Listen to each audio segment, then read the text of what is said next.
Well, our top story this hour, China's ambassador to Australia has been repeatedly interrupted by protesters at a controversial address at a Sydney university. Let's go live to Trudy McIntosh. Trudy, take us through what happened.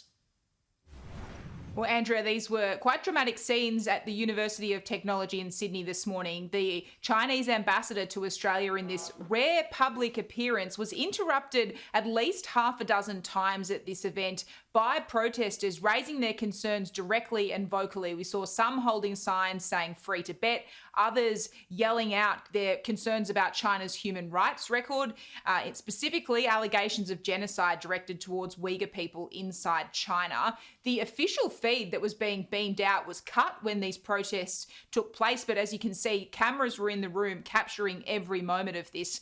There was no doubt China's ambassador was not happy with the reception he received. You'll see in a moment his response. He believes this is not free speech and people should have been more polite and listened to the dialogue. Take a look at some of the protest scenes and the reaction from the ambassador. It's indeed my great pleasure to be here for the event. I'd like to... genocide. 1 million Uyghur Muslims in concentration camps. Stop the genocide. Tibet remains colonised. We want freedom for Tibet, freedom for Hong Kong, independence for Hong Kong. Stop platforming murder. This is a representative of a dictatorship with 1 million Muslims in concentration camps. Gentlemen, UTS welcomes freedom of speech on campus. Let me make that clear. That right, however, does not extend to speaking over the top of invited guests. Obviously, it's not a easy start. I'm a long student here. What a disgrace. How about freedom of speech in China? Disgraceful. And those who are attending should respect the law and order. Keep quiet while we're speaking. Yeah. So those number of people who are coming again and again to disrupt the process, that's not expression of freedom of speech.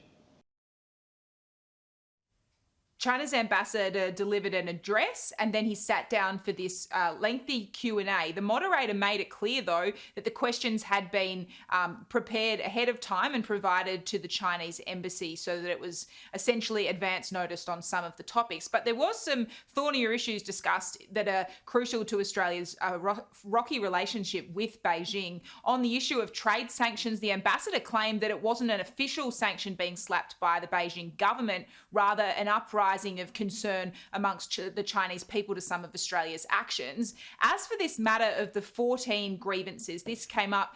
The Chinese embassy provided this list of grievances to the Nine network a few years back. You can see it on screen here. It was things from the banning of 5G. It had also included just the Australian media making unfriendly comments in China's view about Beijing.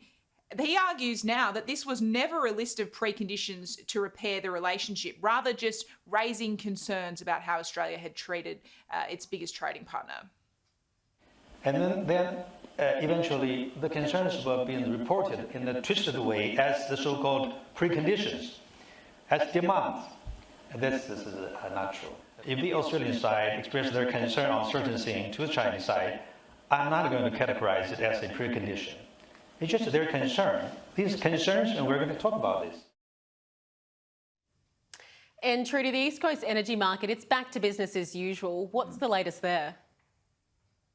It started up at 2 p.m, so just 5 minutes ago. This suspension, which was unprecedented by the energy market operator, has officially been lifted. So now the market back to operating as usual on the East Coast. There had been a lot of monitoring in the last 48 hours to ensure that everything would run smoothly when the grid was allowed to go back to business as usual. The concern 9 days ago when this unprecedented suspension took place was that generators weren't putting enough bids for power into the system and that we could see blackouts across the East Coast. Thankfully, that was avoided with this unprecedented intervention. We heard from the Energy Minister, Chris Bowen, this morning, certainly welcoming it. But as for whether we are now out of the woods in terms of the energy crisis, he can't give that as a guarantee.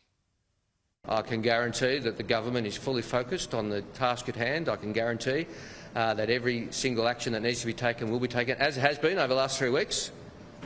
Every single action has been taken. I've been very clear. It's a bumpy winter because we've had more generation leave over the last decade and not enough to replace it. But the actions that we've put in place over the last few weeks make us best placed to manage this situation today and going forward. Of course, I've said there are risks in the system. If there's more unexpected outages of coal-fired power generation, for example, as we've experienced in recent weeks, that'll put pressure on the system. So Australia's energy market operator continuing to monitor things very closely. In their statement this morning, they indicated, Andrea, that now we've seen this suspension lifted, they do expect things to be a little volatile in the short term. Thanks very much, Trudy in Canberra.